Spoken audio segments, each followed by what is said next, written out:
was always talking about work. I had lost like my joy and my personality outside of work. Um, and it just became it just became just too much. What was the point, right? And you add that, even though I was making good money at the time, the cost of living is pretty high. And so I kind of got to a point where, why am I doing this? Why am I living in a state where I am always tired, I'm not happy, I'm not seeing my friends, I'm not spending enough time with my family, and what's the gain here? What's the purpose? After asking myself that for a while, I started wondering, like, what is the alternative here? Like, what's the exit strategy?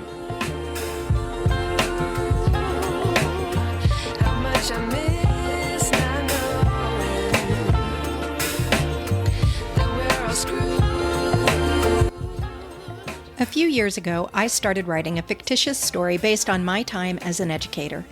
It is called Taught, and the story was partially inspired out of anger and frustration fueled by burnout. Okay, actually it was more than partially inspired by anger and frustration. But Taught has also become a vehicle for me to tell what I thought at the time, and in some ways continue to think, was and is the real story of teaching. I now realize that my perspective is not everyone's perspective, but there are some pieces of Taught that resonated with many educators. This podcast is an extension of that story, and I, a former teacher, will interview other educators asking them to share how they really feel about the current state of education. Why are so many teachers burn out? Why are so many, like me, leaving the field?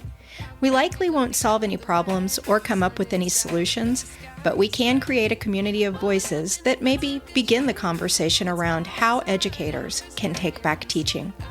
I'm Melissa LaFleur. Welcome to Taught, the podcast.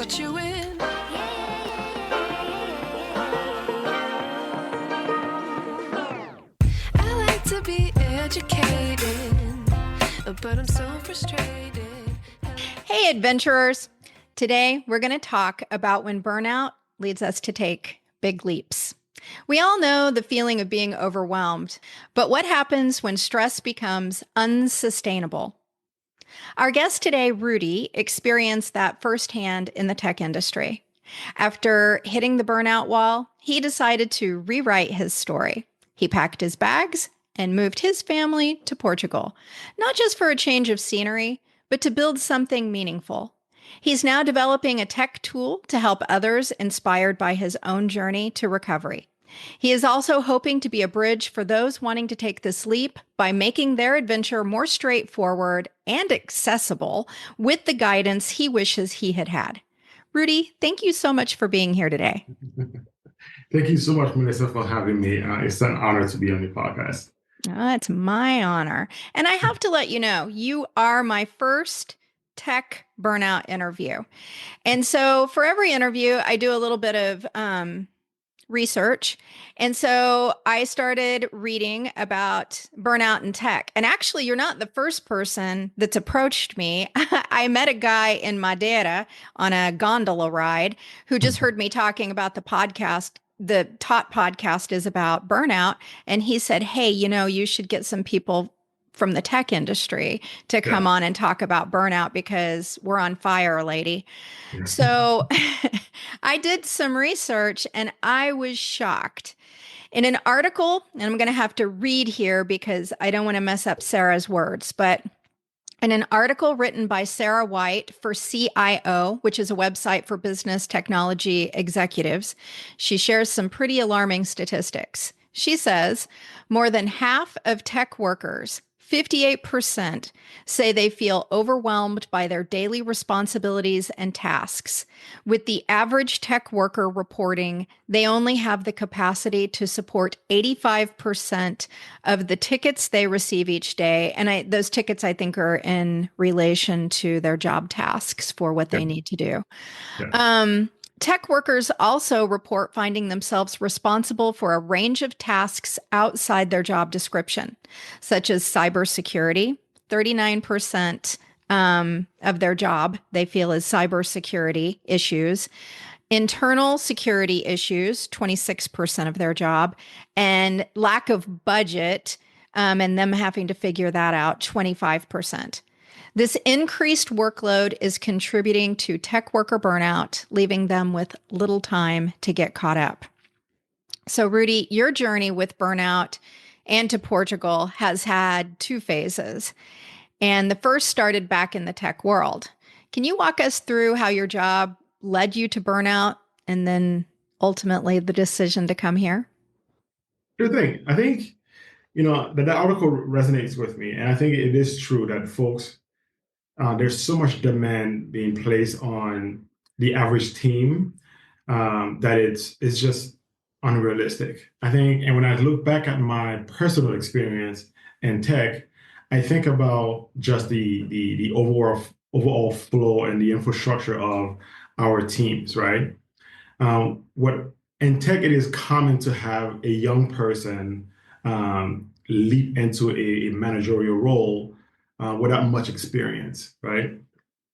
And I think what happens here is, or often, and I talk to a lot of folks about this, is when you have someone that goes into a managerial role without having done the job themselves, they tend to have unrealistic expectations, right? And these expectations happen in meetings without the team.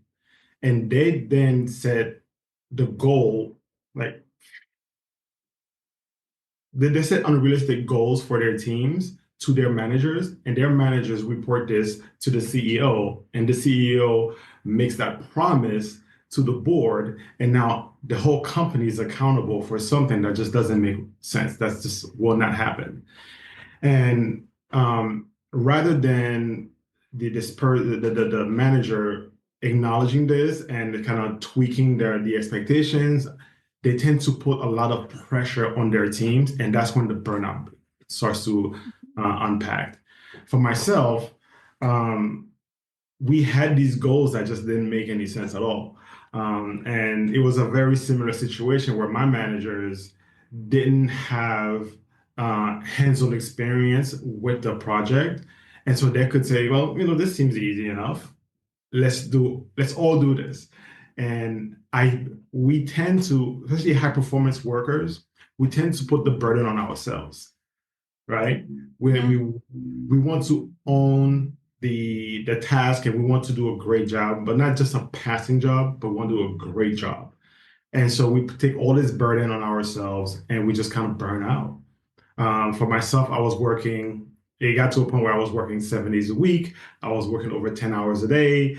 Sometimes I was working 15 hours a day for weeks at a time, and that went on for years.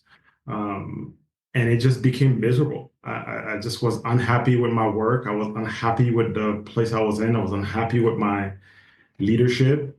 And unfortunately, that translates into a culture that everyone then feels burdened by, right? Because if I'm working in 7 days a week, I'm answering emails on Sunday, I'm answering Slack messages on Saturday night, my colleagues feel that they have to do the same thing just to keep up, just because they don't want to look bad.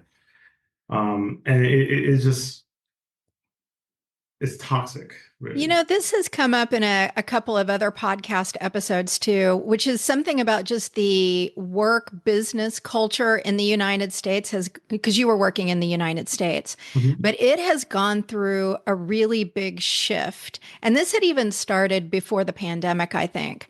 But we kind of have this business model of, I don't want to call, names, but it's almost like everybody's lying to each other. So you have these companies that hire people that say, we value you. And here are Yeah. all the perks that show that we value you. And so you go in thinking that you're valued, and then your kid gets the flu. And you find out really quickly that the value is in your productivity. And I mean, it is toxic, is putting it mildly, Yeah. because it's almost like you're being lured in.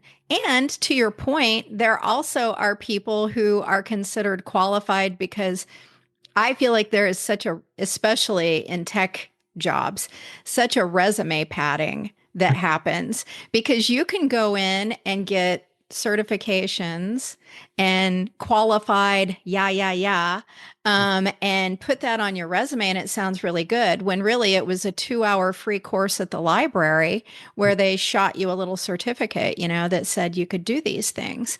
Yeah. And those people then pad that with their college education and do get those managerial um, positions.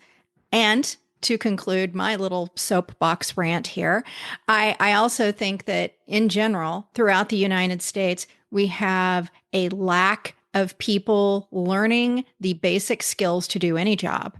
Yeah. People are just thrown in and we call it on the job training. No, it is, we call it also building the airplane while it's flying. That's not That's right. safe and it's not No. good and it's not productive for anyone. Yeah. And it contributes to all of this.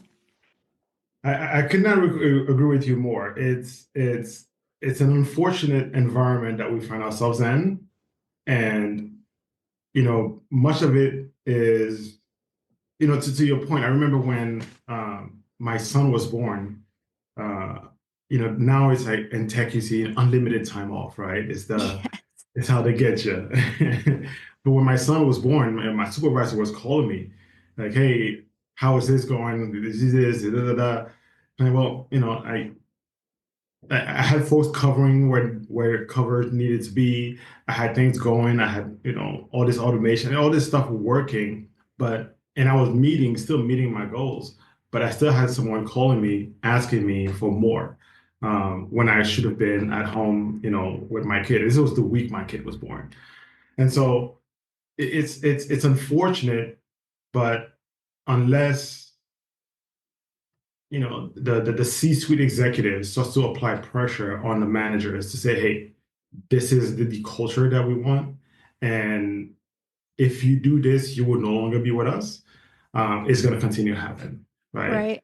I believe that it will eventually get to that point because it doesn't make much financial sense, right? Even if you're Right. the coldest person in the world, right? So Right. you're a cold-blooded person. You're like, I only care about the numbers. Every time someone leaves, that burden, the work that they do, falls on the rest of the team that is already at a breaking point. Um, and when that person leaves, you have to find someone, which is expensive. You got to hire them, train them, and hope they can get up to speed with all of the work. That's expensive. You miss a lot of opportunities. It doesn't work. However, people haven't yet gotten the message, but I'm hopeful. Well, I think they're going to have to because we've had this AI push. And actually, that same article that I was quoting out of, it seems like a lot of tech sectors are wanting to be able to say, oh, well, we can um, pad our workforce with AI. And we are finding out really quickly. I actually saw it was on Facebook, so it's not like it was anything professional. But we're finding out really quickly that AI still has limitations. And this thing that I saw on Facebook was this woman standing on two horses. She had a foot on each horse. But you could see in the picture, like there were feet in the stirrups on each horse. So clearly AI had generated this from several different pictures. But AI is only as good as the tools that it's pulling from the stuff that we are generating and creating. And it Yeah. hasn't yet. I mean, who knows where we're going with it, but it Yeah. hasn't taken the place of human beings yet. And they're finding out that this padding, to your point, is probably creating more havoc than it is Mhm. help. Yeah. Yeah, I agree. And research shows there was I think it was not a firm, but the other buy now, pay later company who just went bold on AI and fired, most of their teams and say, all of this can be taken care of with AI and blah, blah, blah. Um, he had to eat his words. Now they're hiring back Yeah. folks. They're trying to find folks to come in, and they're publicly stating AI cannot do this yet.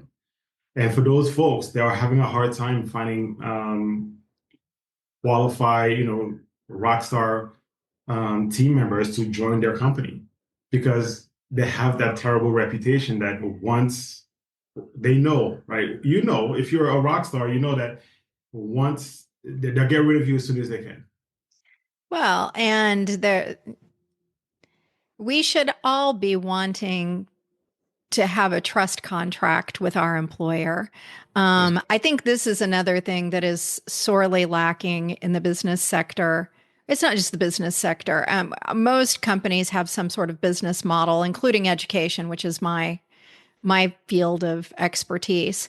But Mhm. we have lost our trust in our leadership and the way these systems are being run.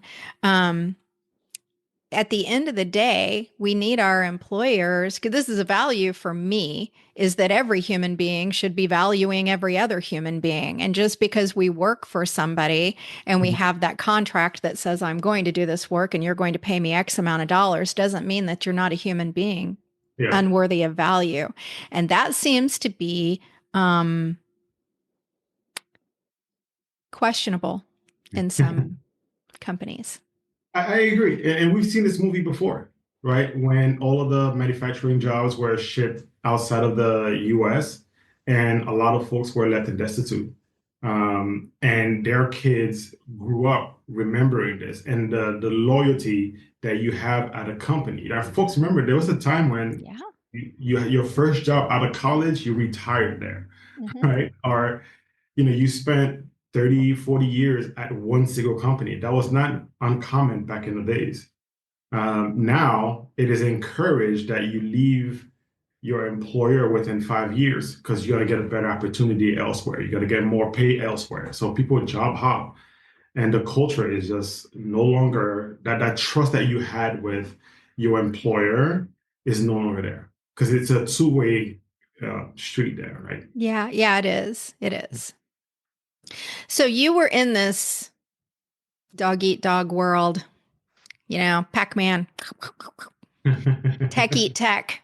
And what got you to your, I don't want to call it a breaking point, but to the point, well, first of all, tell us, what did burnout look like for you?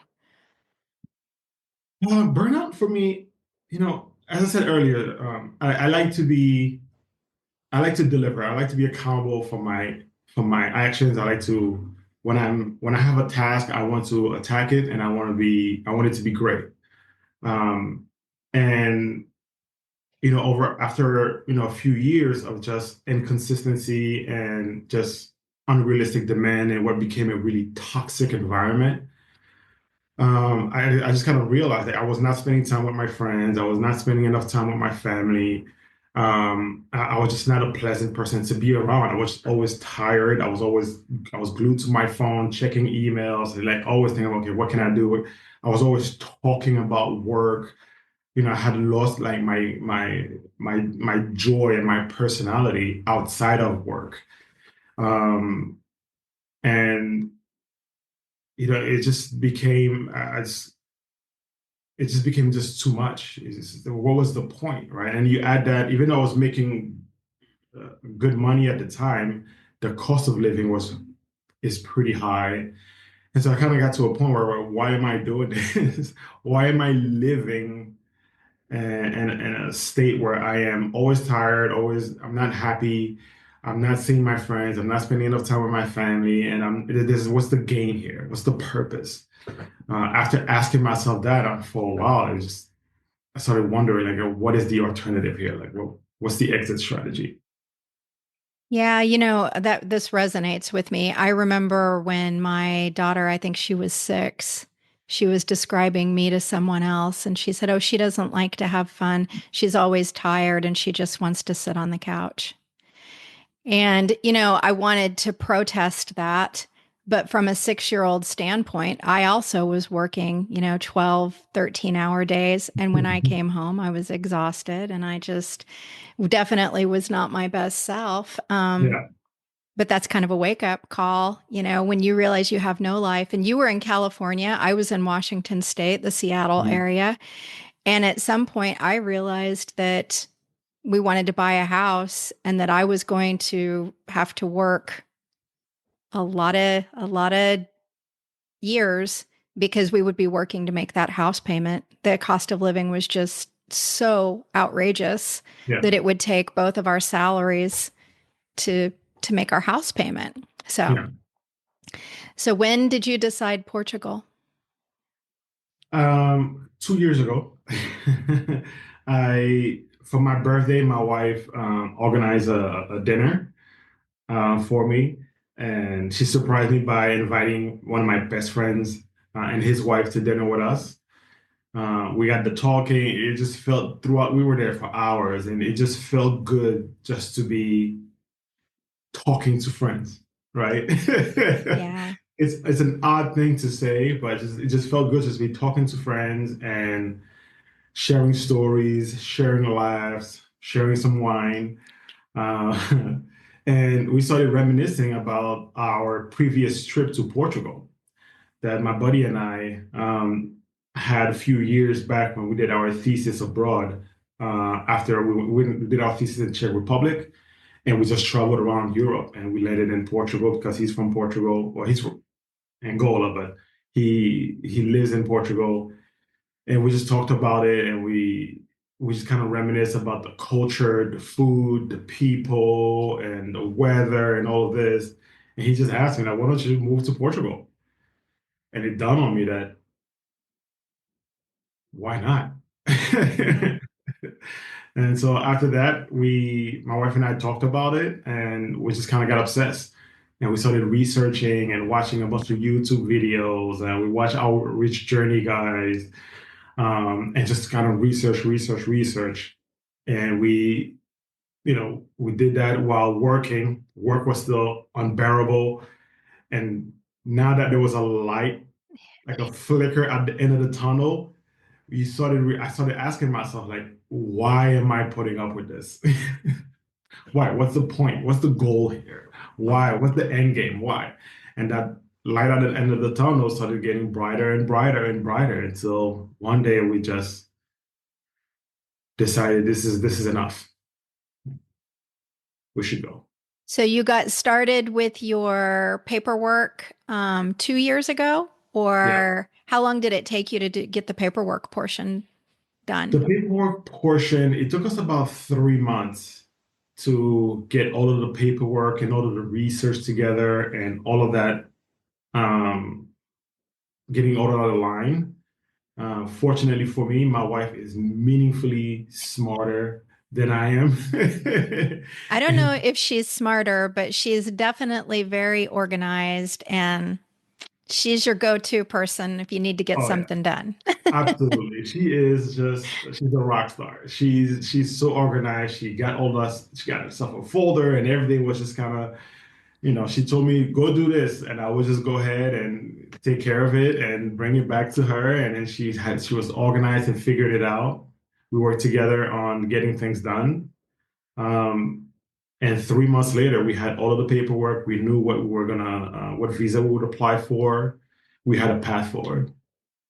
That's amazing. And how long you've been here? You've been here almost 2 years, We've yes? been here almost 2 years. Yeah. So we made that decision a little bit, about 2.5 years, or yeah, just about 2.5 years ago. I And how think was it for sometimes you? that's how it happens though, right? I mean, like when the thing hits you and you start moving forward, it goes quick. Yeah, absolutely. Once you've decided, that's it. I know some folks who haven't yet decided. They're exploring, but they haven't decided. I had a great motivation, which my work environment was a disaster. I was completely burned out from work, and the folks there were just it wasn't working. So it was almost as if it motivated me to attain my goals. Yeah. Well, it helped me too. That last year teaching was almost torture, but at the same time, it was like, okay, but at the end of this, I get to leave. Yeah. I don't have to come back and teach anymore. Um, and I admire teachers. I don't want to make it sound like teaching is a bad profession. But I No. was burnout. I needed to go. Yeah. I love So teaching. you guys you got your paperwork done. Did you have to have a place here? How did you get here? What did the process getting here look like? Yeah, we had to have a signed lease in order to apply. And so there was this is a long list of things that part of it was a signed lease. We had to find a home. We work with I don't know if you're familiar with them, Portugal the place. Mhm. They helped us find this apartment, which is an amazing apartment. We love it here. We worked with we met with tax consultants. We met with a relocation specialist. Wow, which is an interesting story. It kind of which led me to ask Rudy.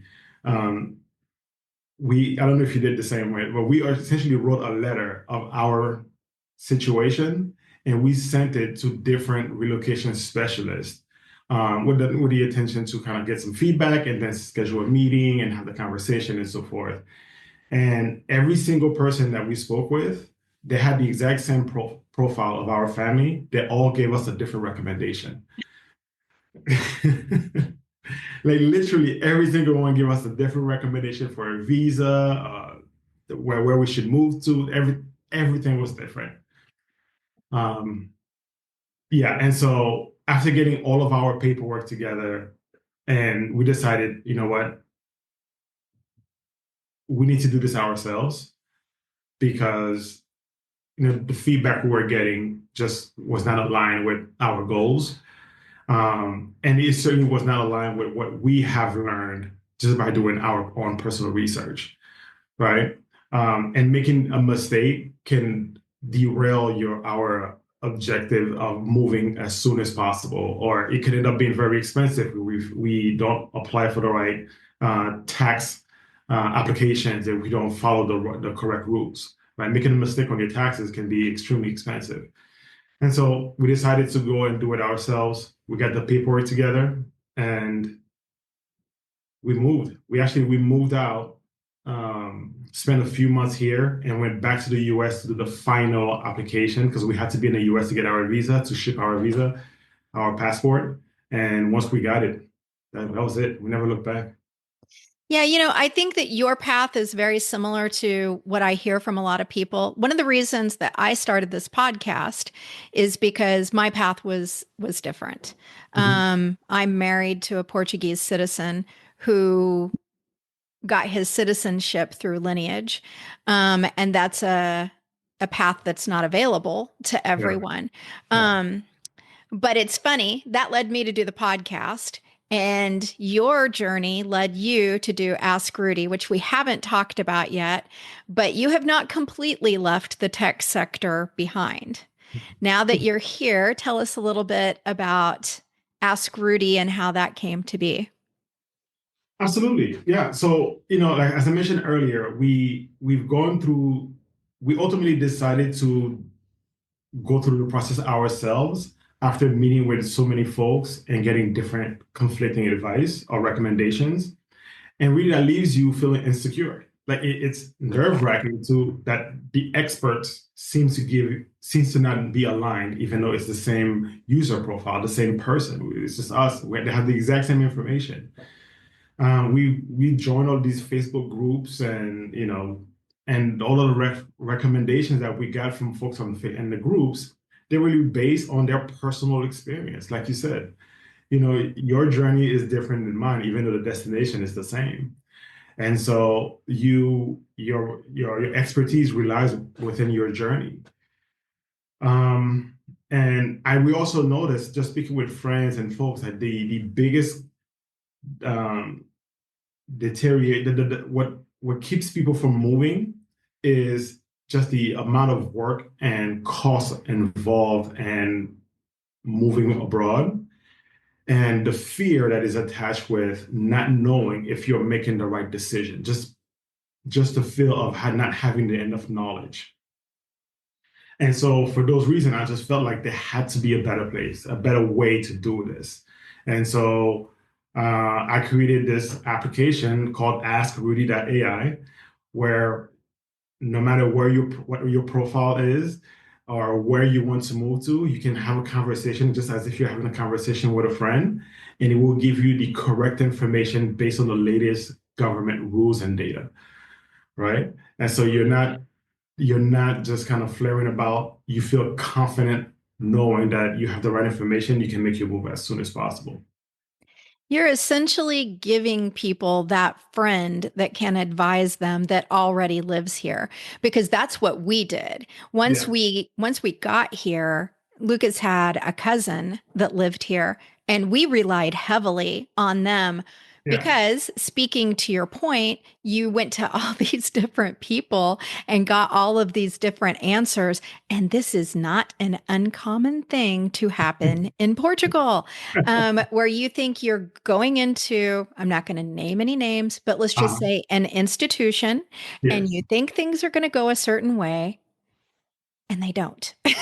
So you kind of have to expect the unexpected. But what you do rely on is other people yeah, and asking them questions and getting that guidance from those that know how these systems work. So you yeah, are offering that to people without them having to do the hours of deep diving and going down rabbit trails that dead end because yeah, that happens a lot too, a which I lot. think is amazing. Yes, yeah, absolutely. You nailed it.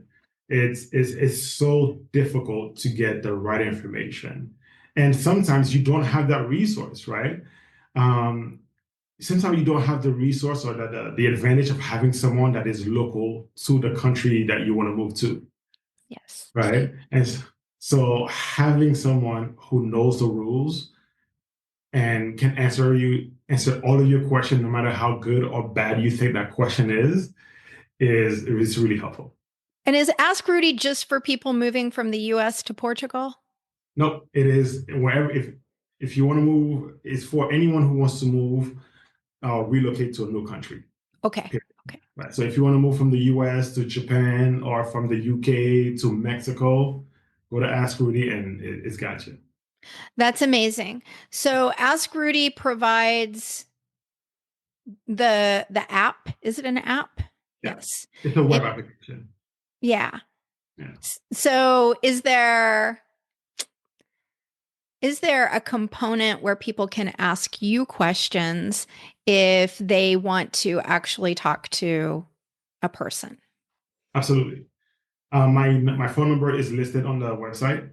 And so you can just pick up the phone and give me a phone call at So any you can time. literally ask Yeah, Rudy. you can literally ask Rudy. You But you can know what? literally, yeah, That speaks to the confidence of your tool. Because I'm guessing you have the confidence that people are going to get their question answered without having to call your number. that's right. I am 1000% confident they can get the information that they need. And to be honest with you, yeah, yeah, my phone number is on there, my email is on there. Feel free to call me, send me an email, and we can talk. Right. And And for the record, all of the contact information, the links, and everything are going to be in today's show notes. And they're on my website. And anything I put out I'll put a blog out that goes along with this. You'll be able. So if you are interested, you are listening right now, thinking, I got to have Ask Rudy, then you will have access to Ask Rudy if you go to any of those locations. absolutely. So we're going to come back to Ask Rudy towards the end here, but I want to backtrack just a little bit and ask you. So you've been here for a couple of years. You were in Mhm. this space of burnout. You came here. It seems like you kind of devoted your time into becoming an entrepreneur and developing the Ask Rudy. Yeah. It's been a couple of years. How has life changed for you? Um, it's I don't look back. It's the best decision I've made as an adult. The the ability to um,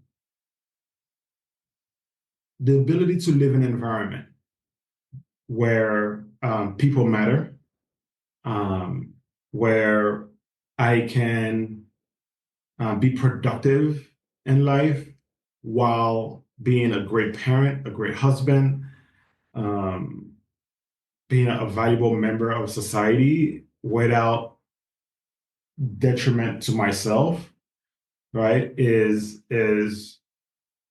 the best decision I could have made, right? And it's like it's not like I'm no longer working, right? I'm still working. I have a passion project. I see a problem out there that I want to resolve for folks, and so I'm in it 100%. And I'm someone who gives it his all. So I'm working hard, um, but there's none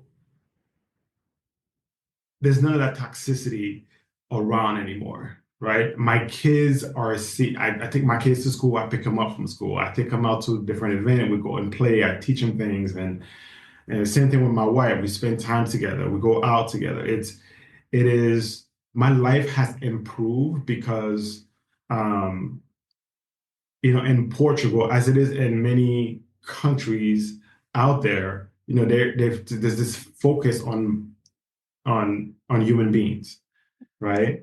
And that work life continuity, not a balance, but a continuity, right? Because, in my personal life with my wife and my friends, I still talk about work, but it has a different tone.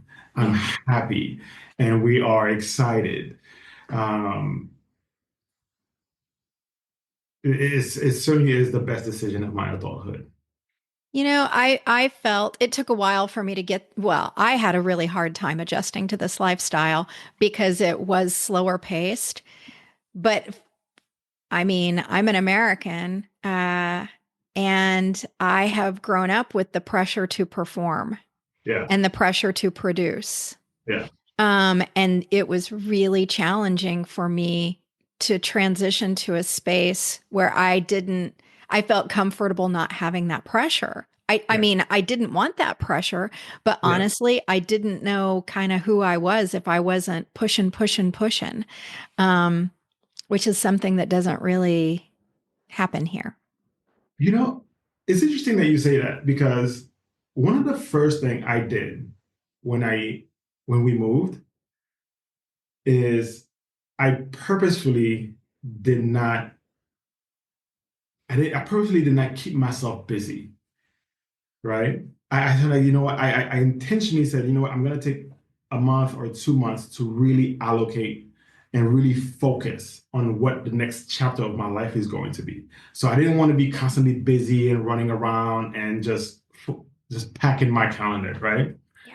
And because of that, I was able to um, kind of kind of reconnect with myself and with my true self and like what makes me happy and and the things that I kind of buried while I was kind of drowning in work.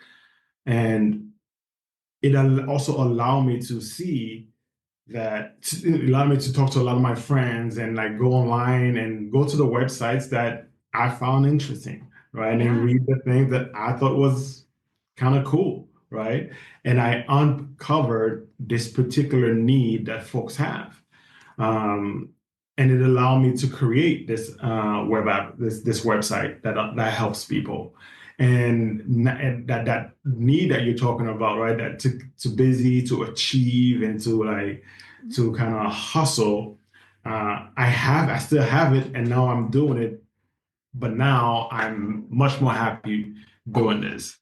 I imagine it's probably you feel that same kind of passion with the podcast and the other things that you're doing. I do. I'm doing things that I want to do for the first time in my life, to be honest. Yeah. But there was a lot of guilt and a lot of struggle to get me there. And I'm really good at if there's no work, I will create some for myself. So Yeah. I've had several starts and stops on my journey where I'm like, okay, you are creating the exact environment and you're doing it. Nobody's paying you to do it. You're doing this to yourself. So it's just amazing how those cultural patterns were deeply ingrained in me, and it's Yeah. taken a bit to Yeah. shift. Yeah. I agree. I've been there. I've been there and I've done it myself. That time of figuring it out, I did a lot of false starts And I agree with you. It's hard because it's ingrained in you, and you gotta. It's Well, not that easy. kind of leads me to my next question. What have been the biggest challenges? And it maybe you don't have any, and that's okay too. But Yeah. I personally had challenges, especially the first year. What have been your challenges making the move or adjusting to the move? I think the biggest challenge that I have is I miss my friends and family. That's by far, right? There are friends, people that I'm close to that I love that I had to leave behind, or that stayed in the US, and I miss them. I miss them a lot. And the time difference brings a new challenge, just talking and doing that kind of thing. However, we because we care about each other, we've turned that into a positive. When they come over, they stay for a week or two, and then we travel and we experience all kind of things that we never had the chance to experience in the US. Yeah. And we schedule weekly phone calls so we can talk and reconnect, and we play video games online. I know I'm a guy and I play PlayStation. It's okay. Uh, No judgment. um, This is a podcast of no judgment. and so we do these things, and it's a lot of fun. But when I think back, I spend more time talking to my friends, to my loved ones now than I did in the last few years at work in the US. So it is better. It's just hard. And the next thing I say is learning a new language when you're not, a child. Yeah. It's much easier for the kids. It's so easy for the kids. Yeah. Learning a new language, I'm learning, I'm working at it. It's important to me that I learn Portuguese, but it's not easy. It's not easy at all. I Um, hear, and I don't know if this is true or not, but it takes about 5 years. yeah, I can see that. Yeah, me too. I can see that. Me too. It's, It's a big challenge for me too. It's that is unless I think if you already have another Latin-based language in your repertoire, yeah. um, it's easier. But I didn't, Uh-huh. and it's been hard for me too. It's really hard. And fortunately for us, the Portuguese people are incredibly kind and incredibly patient. And Yes, as long as you're trying, they'll work with you. that And is true. they're, I'll try my Portuguese, and sometimes they get a chuckle out of it. And they're patient, they'll teach me, and they're help me out. And many Portuguese speak English, so it does help. It's been an interesting experience. Here's a funny story. My family and I, we went to this restaurant, and I was struggling, and this group of guys came in, and they kind of helped me out, and they helped me practice a certain word that I won't say here. Um, but it turns out it was not a very nice word. It was one of those, it was a joke. And so I went around saying this thing for throughout the whole restaurant. And I'm like, "Wait, why is everyone kind of looking and chuckling to themselves?" And the waiter told me what was up, and we all had a laugh. You know, So this is where it does help when your kids learn it because how old is your oldest? Second grade? seven, seven He's now. 7. Yeah. So at school, I've noticed over time, they learn the words that they're not supposed to use. So my Ah. daughter is great at correcting me. She'll say, you're saying that incorrectly. Stop saying that. When you say that, that's not the same thing. All those Yeah. kinds of things, which is helpful. Yes, we sometimes can't trust. The Portuguese love a good joke. That's So, correct. and sometimes we play right into their hands, but they are kind people, but they do enjoy, they laugh at each other as much as they do Yeah. us. So Oh yeah, for sure. It's in good fun. It's in good fun. that's I had a right. great time. Yeah. Yeah. My kids now, they speak to each other in Portuguese. Isn't that awesome? It's amazing, but I know I'm in trouble. Yes. Rather than the adults talking about the kids in the language they don't understand, you've got the opposite. The kids are going to be talking about you guys, and you're not going to know what they're saying. Yeah. Oh yeah. Oh yeah. I'm in trouble. So, what have been your biggest surprises? Like things you didn't expect, and you're like, wow, who knew? Um, I think there are two things that really stands out to me. The first one is the Portuguese people, when they talk about family values, they mean it. Yeah. They absolutely mean it.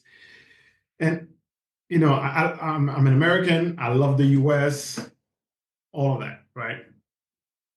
But in the US, you can immediately see the difference, right? When I think, Yeah. and in Portugal, if a pregnant woman is in the back of the line, everyone will encourage her to move to the front of the line. No issues there, Yep. right? If and in schools, the teachers that embrace the children with big hugs and kisses, and they cheer them on, and that kind of love and passion they have for people, it's just incredible. It's I've never experienced that in the US back home. So that was a huge surprise. That was one of the things that made us want to move here. When we came to visit, we were in a restaurant, and this little old man came up and stroked Camille's cheek and did that Yeah, and kissed her on top of her head and walked out of the restaurant. We didn't know him, but it was obvious how caring they were towards children. And there's I think maybe it was, I don't remember who said this quote. So I'm mhm, not going to say who I think it was, but there's a quote that's something along the lines of you can tell a lot about a culture of people by the way they treat their children and their animals. And now some could argue some of the treatment of the animals here is questionable. But there is the fact that most of the time you can find these little places for cats. There's a lot of stray cats in Portugal, yeah, and people don't own them, but they will put food out for them and little places for them to be to stay warm. yeah, So I think speaking to your point, there is this warmth and this. It goes back to what we were talking about earlier. What's missing in the business portion of the United States, that value for people simply because we are human beings and we are all worthy of value. They yeah. have that here. That's right. They have that here. Absolutely. Yeah. 1000%. Yeah. And I think, and the second thing that really surprised me is when I moved to Portugal, everywhere I go, I am a black man, and that's clear, right? And you know, there's certain things as a black man that you worry about that you cannot do um, in certain places, right?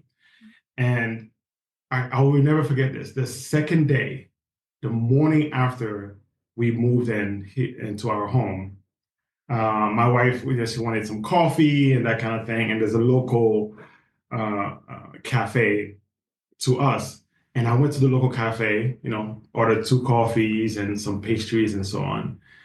And when I got ready to pay, they told me, hey, we don't take American currency, which I just didn't have the chance to go to the bank yet. It was like literally my second day, less than 24 hours into the country. We don't take that. I say, oh, shoot, sorry about that. I try to pay with my credit card. They're like, no, we don't take credit. I'm like, shoot, like, what am I going to do here? Like, I'm like, that's all I've got. That's all of my currency. And the guy said, oh, don't worry about it. Let me pack this up for you. They just pay me tomorrow. Yeah. I'm like, what? This is something that has never happened to me ever, right? And so the idea that a business would just say, never have met me, they don't know me from anything. They say, hey, let me pack this up for you, pay me tomorrow. Yeah.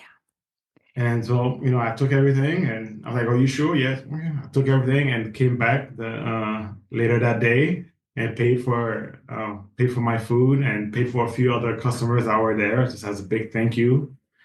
And I was that kind of, Yeah. you, So we had um, a similar experience. yeah, Lucas is not on here. He's Brazilian. uh, So for anybody that sees this, he's very dark complected.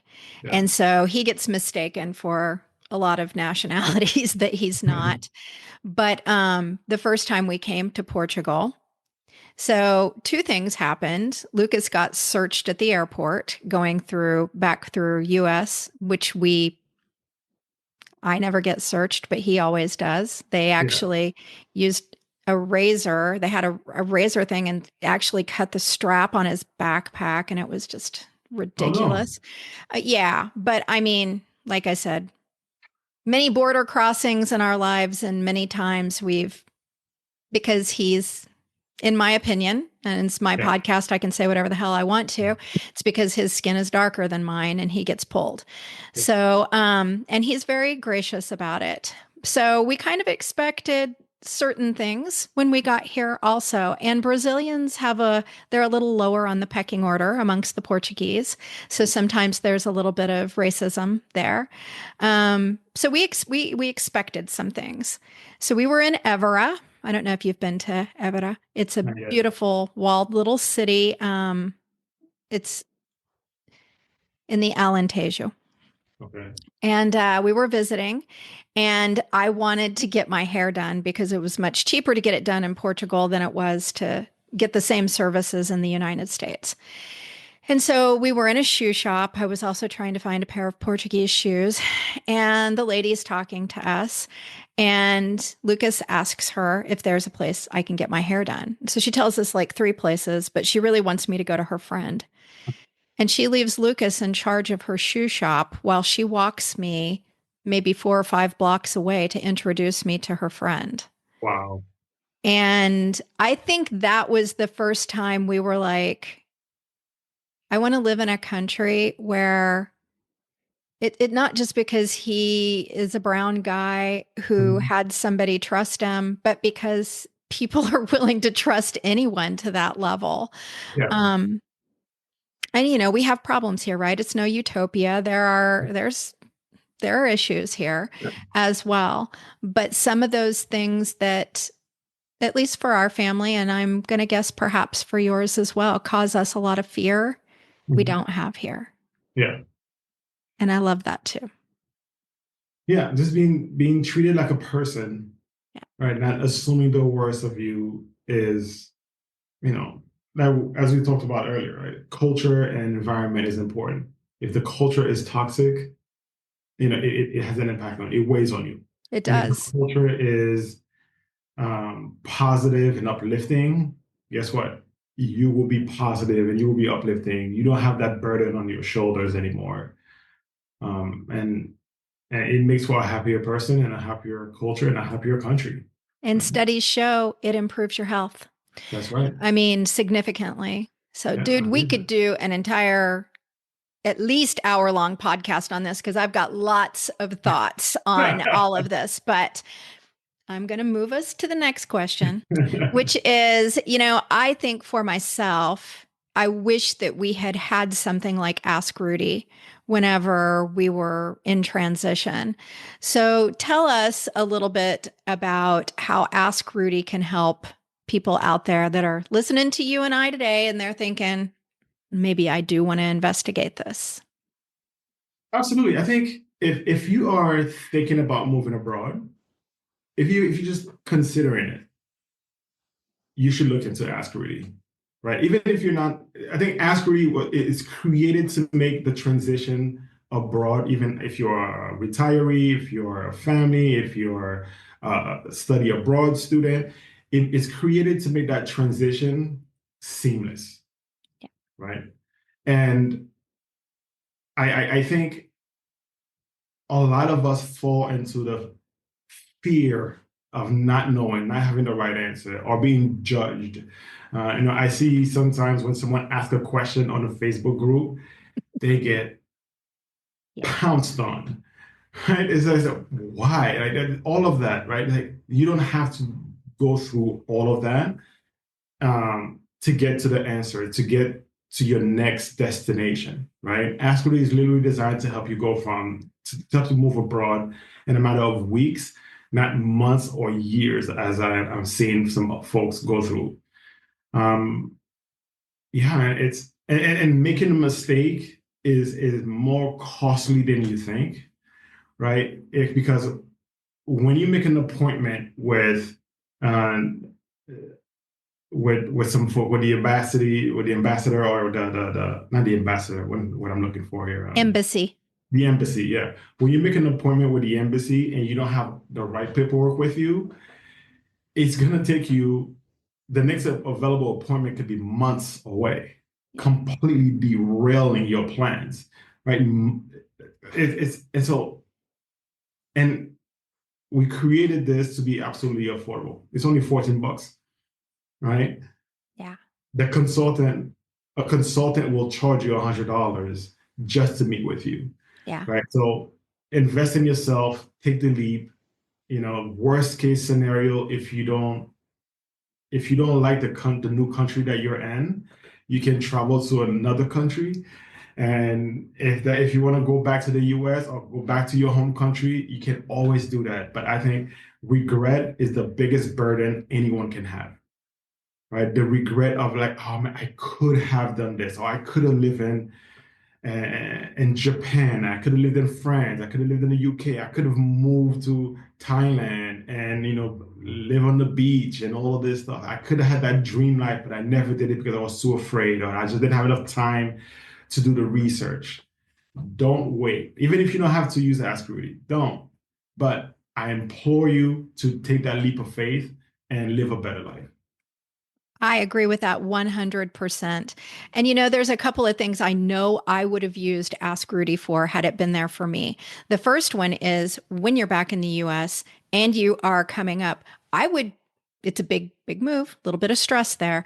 I would wake up in the middle of the night and Yeah, be like, I wish I could ask this question. And yeah. you're not getting paid, you're not having to pay extra money to ask Rudy whatever questions you have at 3 o'clock in the morning. It's the same price either way. Yeah, And but it's there for you. It is that friend to talk to yeah, when all this stuff is going around in your head and you're like, oh my gosh, but what about this? What if I want to bring my cat? What if yeah, I don't have their shots up to date? Or, whatever the thing is that hits you at 3 a.m. And yeah, the other thing that I thought of, Rudy, yeah, is that once we got here, the questions didn't stop. I yeah. mean, it wasn't like we got off the plane and everything settled into place. We probably, had we been one of your customers, current customers, we probably would have used you for the next year as well, Yeah, because there are so many things. Systems are different from yeah, country to country. And we just assume that they're going to be like the systems we're used to. But yeah, when they're not, yeah, Ask Rudy would have given an amazing helper feel to having someone be there for us.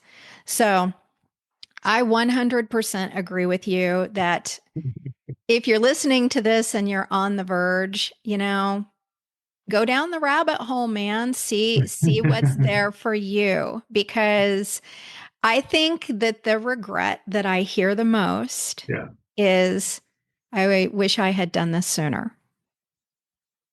Me too. Me too. 100%. 100%. And I add, Ask Rudy is more than your best friend who can help you travel, but it's also you can use it to translate documents. So for us, we had to have a lease signed before we moved, before we could apply for our visa, right? And so our landlord sent us a lease in Portuguese, which I did not understand, right? So and I try to use Google Translate, but Google Translate only translate based on words. It doesn't take account into context. So we built Ask Rudy as well, so you can upload your lease or upload your PDF and translate it in the language that is comfortable to you. You can also use it to have a conversation with your documents, Yeah. right? And so if, for example, our lease was 5 years long, and so like, well, why is this 5 years long? And like, if I want to cancel my lease, what do I need to do to cancel my lease? And how much notice do I need to give? And it just gives you that information. And I can also ask, hey, what is not in there but should be in there to better protect myself and my family? And it gives you a list of suggestions of what you should implement into your lease. And it'll tell you exactly where these things should go or where it pulled the information from. So it gives you all the sources as well. It is an incredible tool. I keep calling it a friend, but you're right. It is a tool. It's a little bit of like the Swiss Army knife, Yeah. only for moving. Rod, and it's got all the tools. That's right. I really appreciate you coming on here. Again, all the stuff we talked about today will be linked in today's show notes. Is there anything else that you want to say before we bring this to a close? Absolutely. I want to thank you for taking the time to have this conversation with me. I had a lot of fun chatting, and I hope a lot of folks, find this helpful. If anybody has any questions, feel free to call me up or send me a WhatsApp message or an email, whatever works for you. I'd love to help folks however I can. So I'll see you in the show notes, as they say. All right. Thank you, Rudy, so much for coming on the podcast. It has been my pleasure and joy as well. Thank you so much. See you soon. I wish I knew.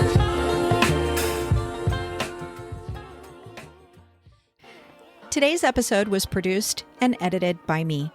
The theme music is by Otis McDonald featuring Joni Inez. But I'm so frustrated. If you know someone who might enjoy these conversations, please share the podcast episodes as much and as often as you can. It's as simple as copying the link you use to access today's episode and sending it in a message or sharing it on social media. I'm a small independent operation, and your shares broaden our audience. Perhaps you or someone you know will be inspired to talk about teacher burnout. If you would like to get your voice on my podcast, contact me via the link on my webpage, taught.buzzsprout.com. Coach, speaker, and author Rashid Ogunlaru said, "It may take many voices for people to hear the same message." Join me in being one of the many voices rising up to get the message out around educator burnout. This is Melissa LaFleur. Thank you for listening to Taught, the podcast.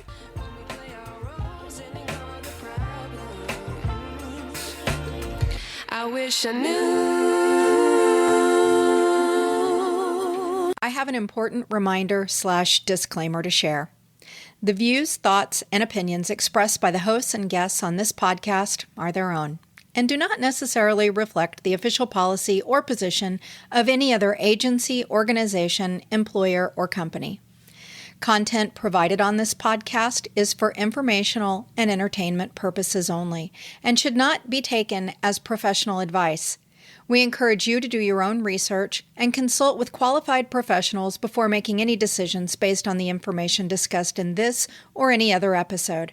Additionally, any opinions or statements made during the podcast are not intended to malign any religion, ethnic group, club, organization, company, or individual.